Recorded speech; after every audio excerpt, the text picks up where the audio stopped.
What are the WHO treaties in terms of the pandemic that are coming up and being decided upon now?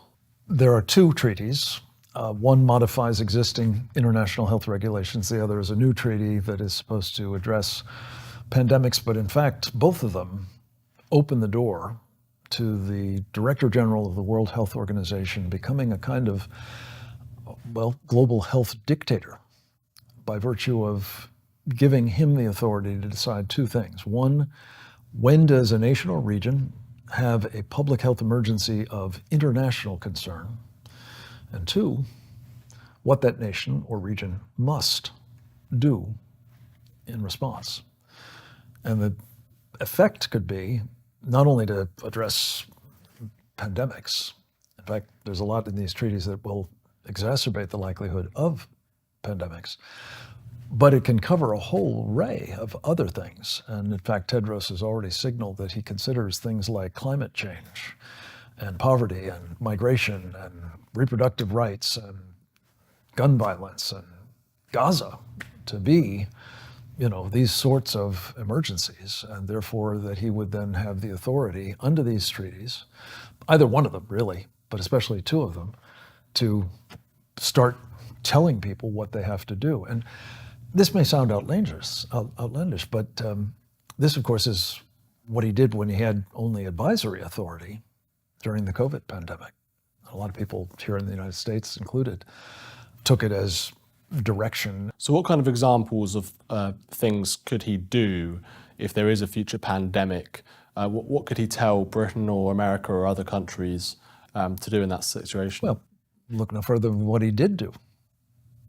He can tell you, you need to wear masks, you need to socially distance, you need to go into quarantine, you need to lock down, you need to take the jab, must, in fact, take the jab of whatever it is he says is the appropriate vaccine. And if that turns out to be an inadequately tested and unsafe vaccine, sorry, you have to do it.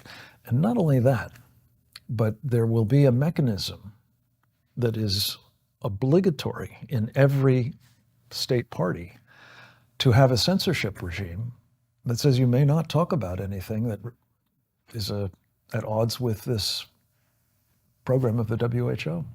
So you won't even be allowed to hear from your doctor that actually there may be a better way to treat your condition than what Tedros is prescribing. So it's pretty much what we saw in the pandemic, only it's all mandatory this time, not something that, a governor may opt out of or a prime minister may say, no, actually, we're not going to do that.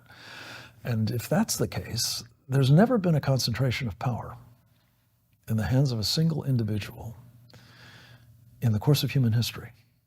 And what makes it all the more remarkable is he's getting it without firing a shot. People are surrendering their sovereignty. Why? I think it's mostly because there is a global elite that is doing these negotiations in secret, and the people who will be adversely affected by this have no idea it's even being done, let alone that it's 5 days away from being approved. Surely prime ministers and presidents around the world wouldn't want to give up their sovereignty in this way. Surely they wouldn't. But the government of the United States is leading the charge. And as far as I can tell, the government of Britain and most other countries are going along with it, if not actively supporting it. They want to just get these things rubber stamped right after they finished fiddling with them, probably a few hours beforehand. I call this the Nancy Pelosi rule, which you may be familiar with. It's her famous line that you'll know what's in them after they're approved.